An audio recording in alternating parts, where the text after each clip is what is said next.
আদিবাসী club পর্যন্ত minimum দৈর্ঘ্য হচ্ছে 300 মিটার, একদম পাকা হাইট রেট। পানীয় জল সাজিনা আদিবাসী গ্রামে একটা সোলার সাবমার্সিবল আছে, আর একটা দিলে ভালো হয়।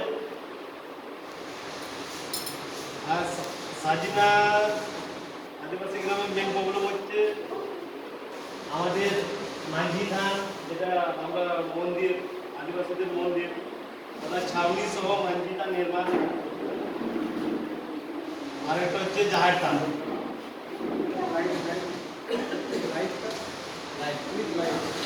হ্যাঁ ওটা মাঝি ধান সহ লাইট ছাউনি সহ প্লাস ওটা সোলার লাইট। ঠিক আছে, আজকে প্রোগ্রামটা কেমন হলো একটু বলুন।